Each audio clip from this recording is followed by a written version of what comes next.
Buen día. Registren, por favor, el apellido paterno, materno y su nombre.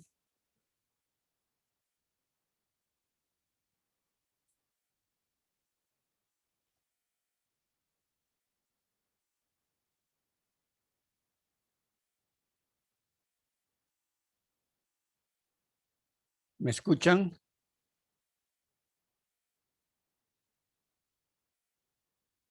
Sí, dice, se lo escucha muy bien. Perfecto. Empezamos entonces ahora nuestro recorrido por uno de los países que recibe el mayor número de visitantes, en este caso de turistas extranjeros, ¿sí?, que es el Perú.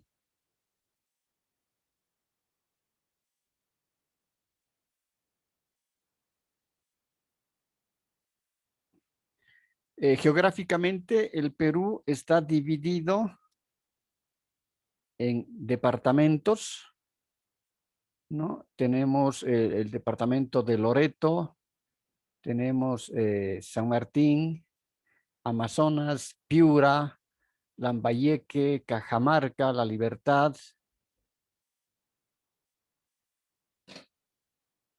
Azcash, Huánuco, Junín, el departamento de Lima, Pasco,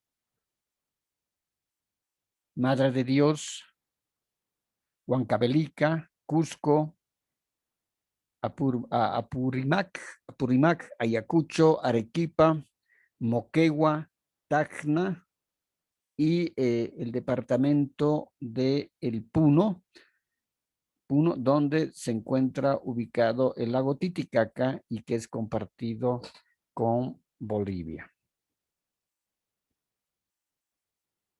Tiene una franja costera que viene desde Piura y termina en Atacama. El principal puerto que ha tenido el Perú es el Callao. Esta es la franja costera, ¿no? El principal puerto es el Callao y que está a 10 kilómetros de Lima. Eh, en, el, en el Callao, donde está el principal puerto, también se encuentra o muy próximo, pero está dentro del Callao, el principal aeropuerto que tiene el Perú y uno de los principales aeropuertos de Sudamérica, que es el aeropuerto Jorge Chávez. Es uno de los aeropuertos que tiene el mayor número de vuelos internacionales en todo Sudamérica.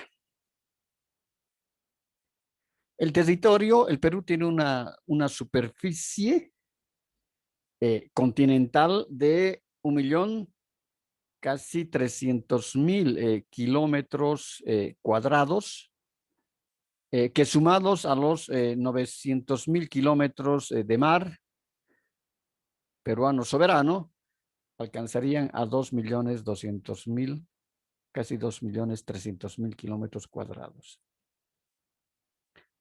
Si comparamos con la extensión territorial de Chile, Chile tiene 756 kilómetros y Francia tiene 475.000, ¿no? Entonces, si nosotros vemos la parte superficial del continente, tiene 1.285.000 el Perú. Es más grande que Bolivia, inclusive. Dentro del sector del litoral, y lo que veíamos toda la parte costera que marcábamos en el mapa, el litoral en el mar de Grau alcanza los 3 millones y un poquito más de kilómetros desde el límite con el Ecuador en la boca de Capones en el norte hasta el límite con Chile en el punto Concordia a la orilla del mar. Chile sostiene que es hasta el paralelo, el delito 1, la línea de la Concordia en la latitud 18, 21 grados y 3. Entonces, pareciese de que inclusive existe un pequeño problema de límites, ¿no?, entre el Perú y Chile. Si nosotros vemos un mapa sobre las características turísticas que presenta el Perú. Toda la región del norte, ¿no? Toda la región del norte corresponde al sector amazónico del Perú. Lo que está pintado con amarillo corresponde a la parte costera del Perú y la parte rosada corresponde al sector que sería la parte de la puna y también la existencia entre cada una de estas caracterizaciones de los valles, eh, una diversidad de valles que existen tanto en el sector que va hacia la costa como también hacia y que están fronterizos o limítrofes con la parte de la parte andina. En la parte de la costa, es decir, si nosotros vemos las playas que tiene el Perú, son igual que las de Chile, no tienen ninguna trascendencia dentro del mercado internacional del turismo balneario, ¿no? Son playas de aguas frías, no hay, es muy poco, no tiene playas que puedan competir, como por ejemplo con las del Brasil, con las de Copacabana, en Río de Janeiro, imposible, no hay. Pero sí el Perú tiene un gran atractivo que en este caso nosotros vemos y tiene una demanda internacional muy grande, que es la parte cultural, ¿no? Un turismo cultural que está representado por Machu Picchu en el Cusco. A pesar de aquello, hay una oferta bastante interesante en el sector amazónico, especialmente en la parte de las reservas y en las áreas protegidas, donde se han llevado o se llevan a cabo una diversidad de actividades hidrorrecreativas, como también actividades en la selva peruana. El Perú tiene un legado de culturas precolombinas muy amplio, muy grande, independientemente de los incas, ¿no? Es decir, han habido culturas anteriores al incario que también se han ido desarrollando hacia el sector de la costa, como también hacia el sector de la parte de la puna, ¿no? Aquí, por ejemplo, ustedes pueden ver, aquí está el departamento del Cusco y aquí tenemos a Machu Picchu. No nos olvidemos de que a pesar de que Cusco está en la puna, es alto, debe estar sobre casi los 2.800 metros, casi 3.000 metros sobre el nivel del mar, el Cusco, pero para llegar justamente a Machu Picchu se tiene que hacer un recorrido hacia la parte amazónica, ¿no? Es muy parecido a los cambios climatológicos que nosotros vemos en la parte del Valle Alto de Cochabamba para ir hacia el Chapare, esas características tiene. Y Machu Picchu tiene esas características, esos bosques nublados, como es en el caso de Tablas Monte, en el recorrido que nosotros hacemos hacia Villa Tunari, ¿no? Bajando Melga. Después en Lima, que esta es Lima, la capital del Perú, la cultura española ha dejado un buen número de infraestructuras que corresponden a la época de la conquista y no nos olvidemos de que el Perú inclusive fue declarado virreinato de Lima y que atendía tanto, es decir, los asuntos administrativos de la corona española, del rey español, y delega a los virreyes, y justamente uno de los virreinatos fue, hasta antes de 1700, fue el virreinato del Perú o virreinato de Lima, que atendía toda la parte norte hacia el Ecuador, atendía Bolivia, lo que hoy es Bolivia, atendía toda la parte de la Argentina hasta abajo, hasta que en el año 1740, si no me equivoco, recién se crea el virreinato de La Plata en la Argentina, donde Bolivia pasa a depender administrativamente del virreinato de La Plata y deja de pertenecer al virreinato de Lima. Dentro de los lugares turísticos que tenemos en Lima, esta es la plaza principal o también denominada la Plaza de Armas. Como podemos ver, las construcciones tienen esas características. Si alguno de ustedes ha visitado y conoce Potosí, tiene esas características de las edificaciones, como las hay en Potosí, con esas características de ese trazo arquitectónico colonial español, ¿no? Esos hermosos balcones, las estructuras, los arcos de medio punto, las balaustradas, es decir, el casco viejo de Lima se mantiene bajo estas características, con esas construcciones de la época de la colonia. Acá tenemos una vista mucho más panorámica de Lima. Este es lo que decíamos, la Plaza de Armas de Lima. Aquí vemos estas características de las construcciones de la época de la colonia y también de la época ya del inicio de la República, ¿no? De los años 1800. Pero también hay construcciones desde los años de 1600 que se han seguido manteniendo y se han restaurado. Acá tenemos la catedral principal en Lima, en la Plaza de Armas, ¿no?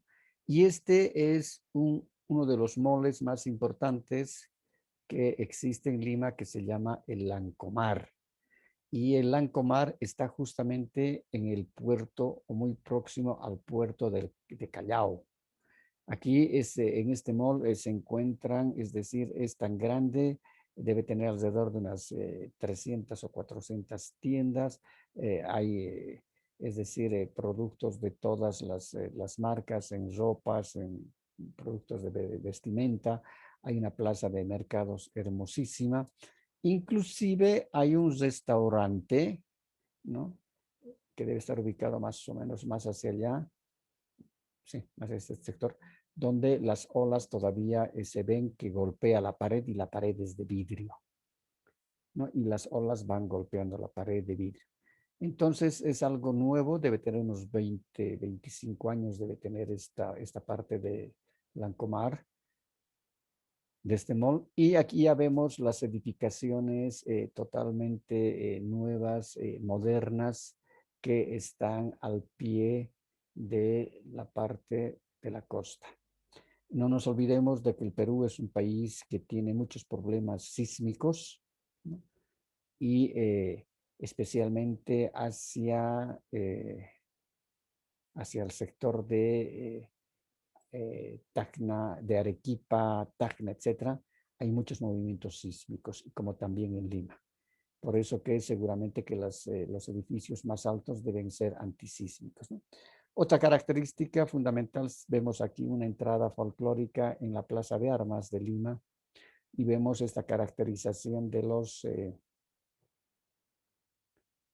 los bailes que lamentablemente, es decir, el Perú también se está apropiando del folclore boliviano. Es decir, si ustedes van a ver la entrada y han visto la entrada en Oruro, ¿no? De la Virgen del Socavón, o también la fiesta de la Virgen de Urcupiña, es decir, lo mismo van a ver en el Perú. Inclusive los mismos bailarines peruanos muchas veces mandan a confeccionar sus trajes en Oruro, ¿no? Y eso también es decir, no nos olvidemos de que antes Perú y Bolivia, en la época de la colonia, estaban unidas como un solo territorio y eran denominados el Alto Perú, lo que corresponde a Bolivia, y el Bajo Perú, lo que corresponde hoy en día al Perú, ¿no? Entonces tenemos las mismas raíces culturales, las mismas raíces étnicas, las mismas costumbres, las mismas tradiciones, porque en el fondo hemos sido éramos un solo país, una sola región, ¿no? En la parte de la costa tenemos a Huanchaco, que es el balneario, es un lugar turístico y es escenario de competencias internacionales del sur. No podemos olvidarnos de que el Perú tiene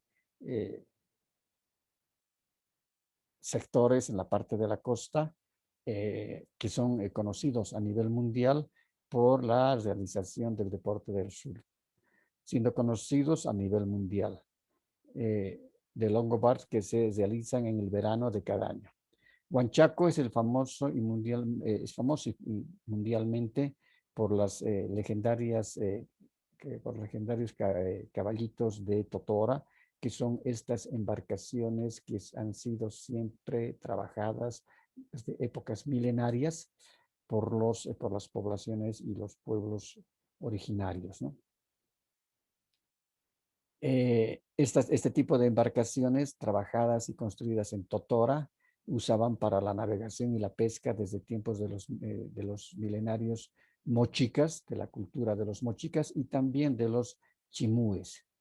Aún en la actualidad, los pescadores de Huanchaco continúan con esa ancestral tradición de seguir navegando en este tipo de embarcaciones donde van a buscar la pesca diariamente.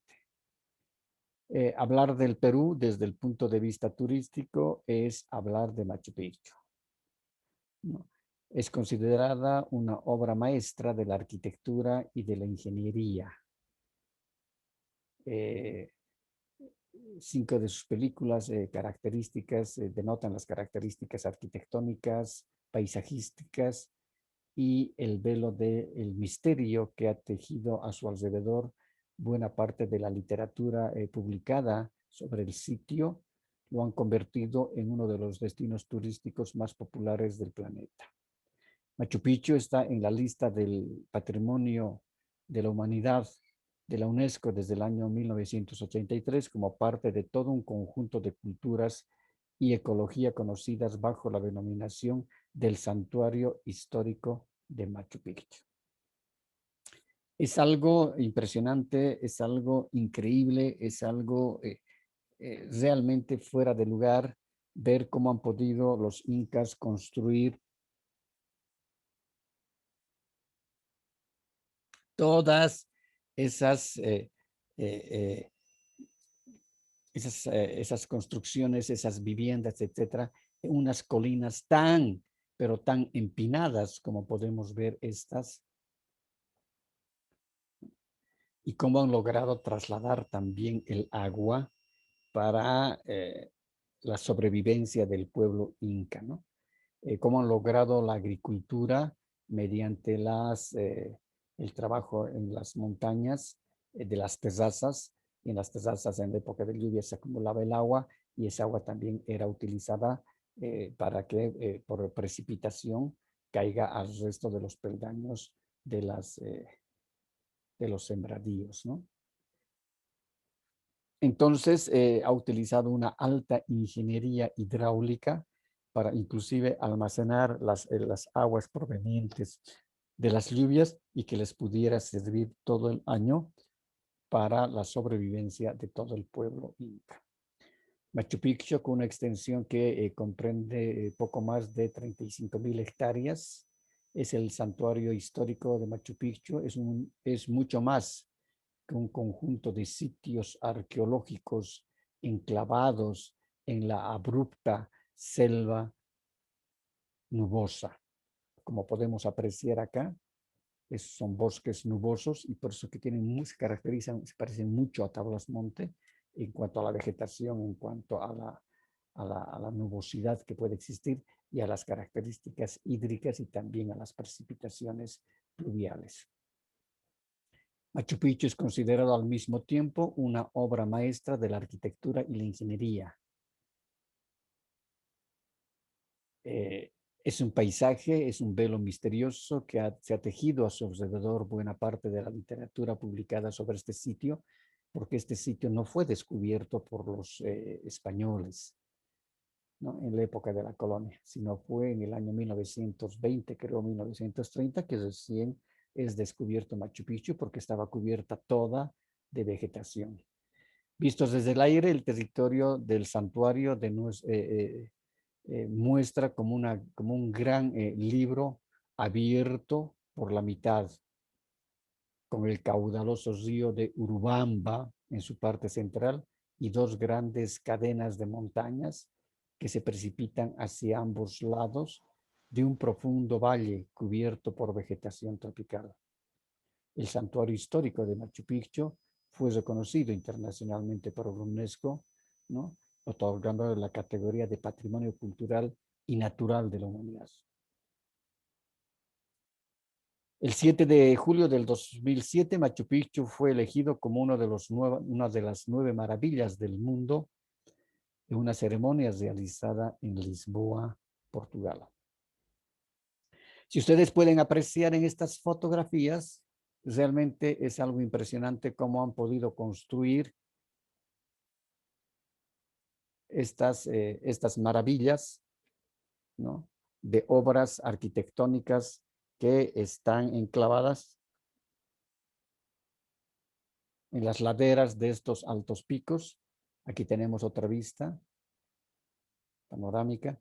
Inclusive aquí que está con este círculo rojo, los incas podían ascender porque hay gradas, hay escaleras, ¿no?, para poder llegar hasta acá. Y aquí es un santuario donde hacían las reverencias y las ceremonias para el dios Inti, es decir, el dios Sol.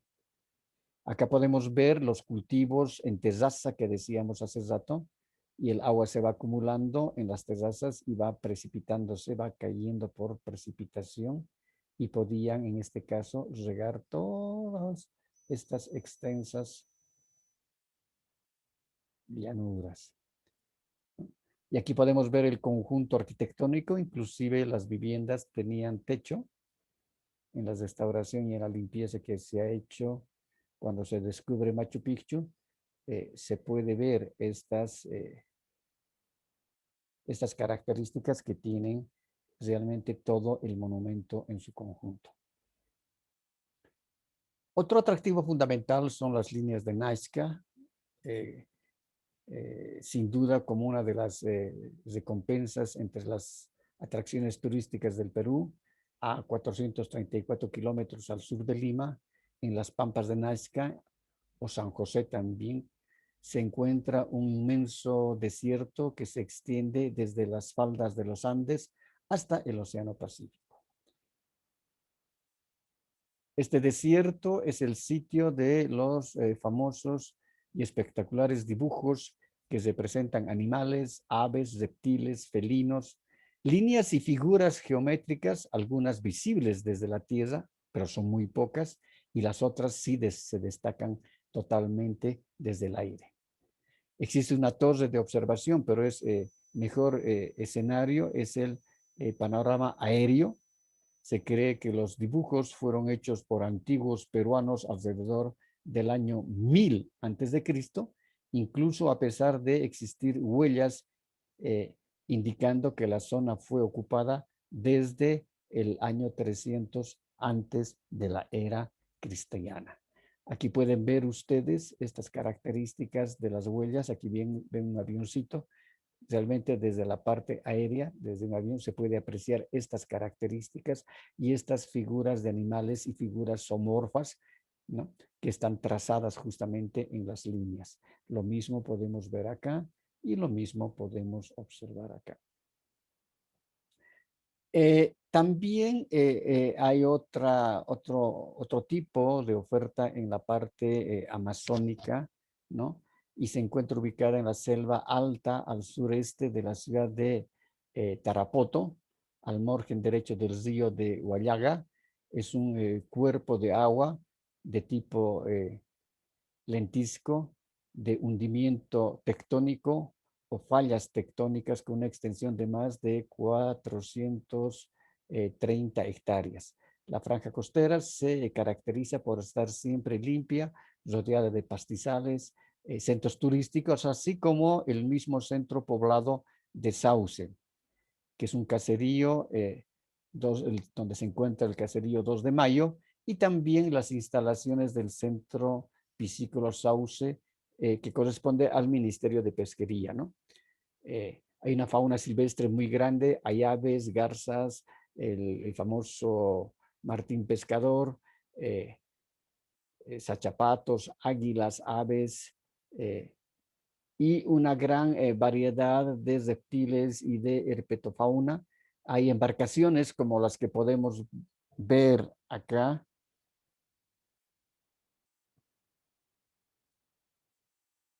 Este tipo de embarcaciones donde se realizan visitas turísticas y también hay embarcaciones, lógicamente, que es de la población local para realizar la pesca. Entonces es un paisaje muy hermoso y que está rodeado por una selva bastante espesa. Luego tenemos en este caso las ruinas de Paracas, que está ubicada en el departamento de Ica y en la provincia de Pisco, en el Perú. Por su cercanía al mar, Paracas es un balneario de forma de bahía. El atractivo de este balneario es su clima, playa y hermosas residencias allí construidas, ¿no? El nombre de Paracas significa lluvia de arena. Pues en este lugar los vientos son portadores de arena y estos vientos pueden alcanzar una velocidad de hasta 32 kilómetros por hora. Paracas ha sido declarada reserva regional para aves migratorias. Los visitantes de Paracas gustan de observar los diferentes ecosistemas, los restos arqueológicos de las culturas, de la cultura Paracas especialmente, y el lugar donde, desembarcó San Martín, General San Martín, y la gran diversidad de la fauna marina existente en todo este sector y especialmente también en este sector de los farellones, ¿no? Entonces, también se pueden ver estas líneas que están trazadas en los cerros desérticos. El Cañón del Colca es uno de los principales destinos turísticos en todo el Perú. Se realizan fiestas costumbristas comúnmente, donde se demuestra la artesanía, los textiles del lugar. Se pueden encontrar algunas aguas termales que están ubicadas en la parte de las rinconadas de estas montañas. Este cañón es originado por la falla de los Andes y el río Colca, llegando a una profundidad de hasta 3.400 metros, ¿no? Inclusive aquí se han visto, como pueden observar, hay observatorios para ver toda la profundidad y la belleza y el paisaje que existe en todo este sector del cañón. Se pueden realizar diversos deportes de aventura, como el ciclismo, el canotaje.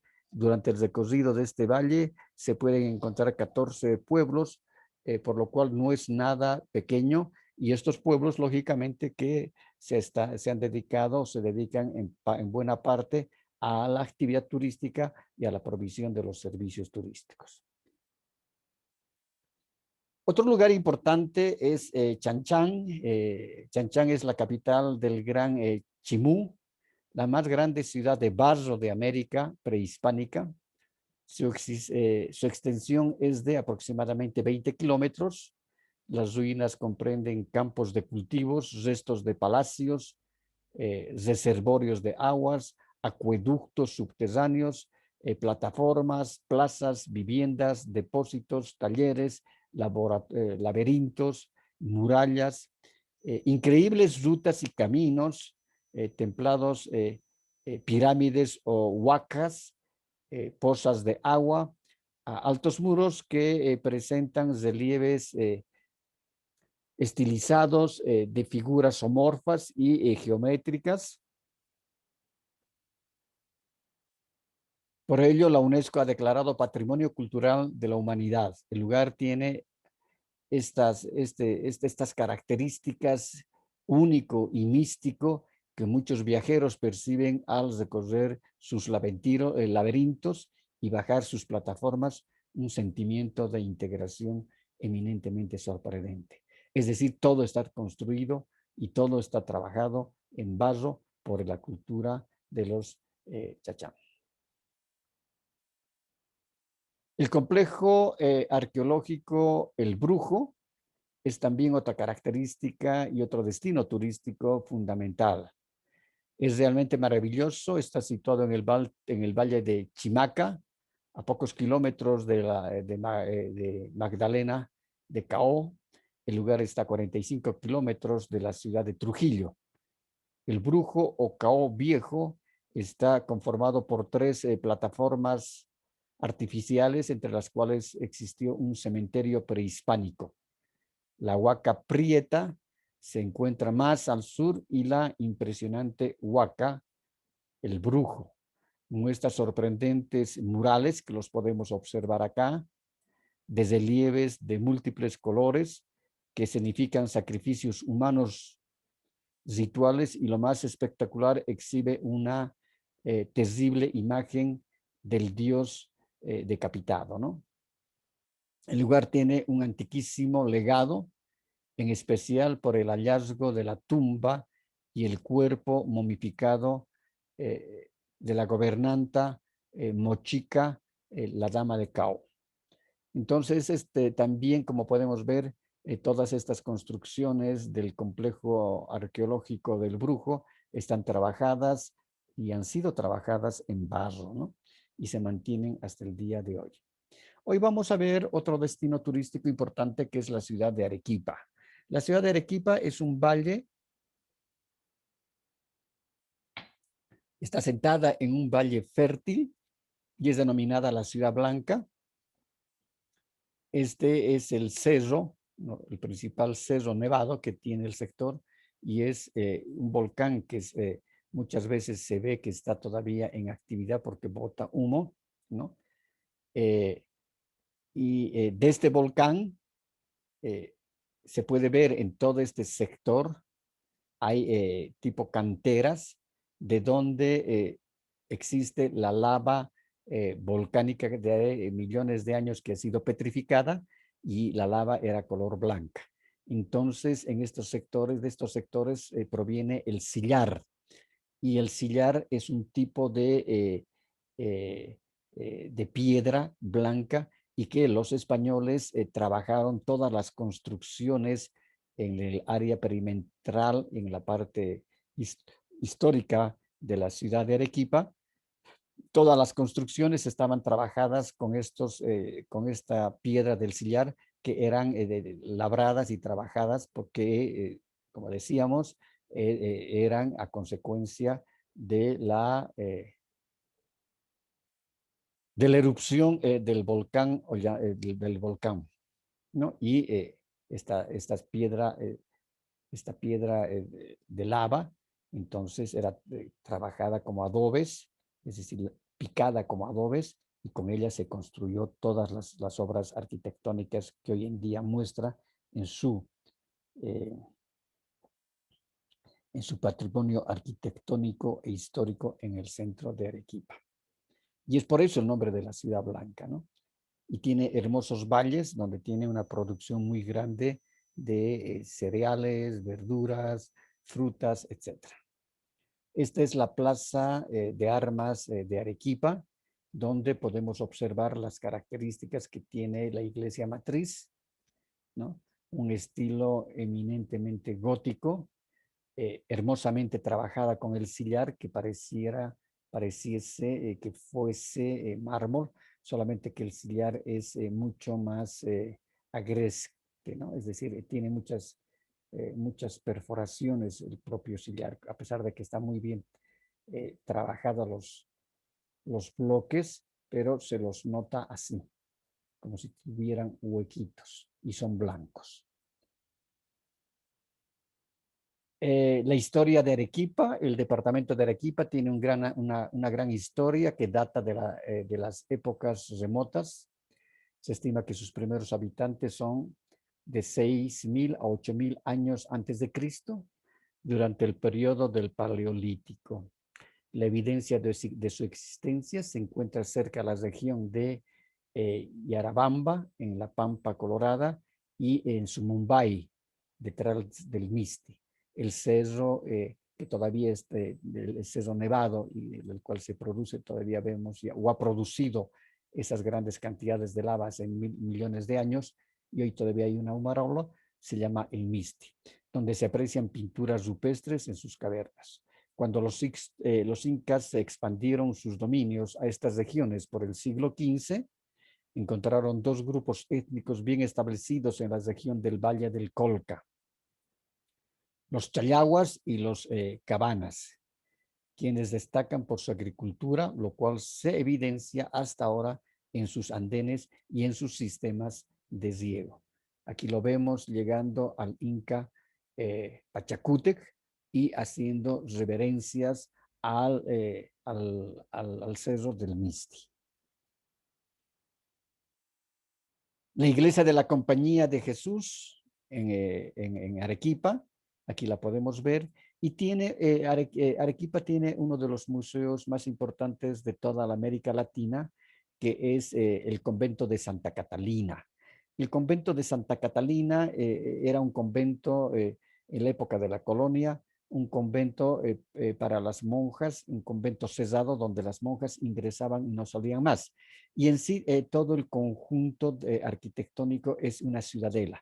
El convento es una ciudadela que debe estar seguramente emplazado en más de 3 manzanos, un poco más tal vez, porque inclusive tienen calles y las calles llevan nombres, tienen las celdas de las monjas, tienen huertos, tienen un cementerio, tienen la iglesia principal, es decir, y la característica fundamental es este color medio rojizo café que proviene justamente también de las piedras trabajadas en la lava volcánica, pero que fueron pintadas con las pinturas o los tintes de la época colonial. ¿Preguntas?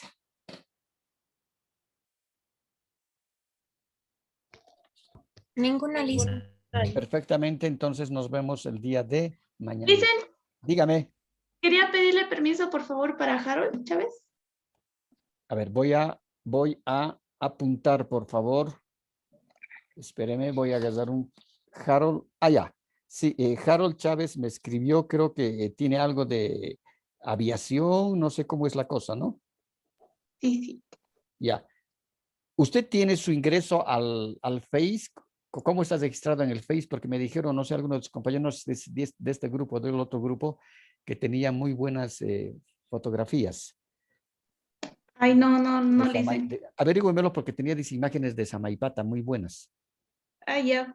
¿Ya? Está bien. Listo, que Sí. les vaya bien. Hasta luego.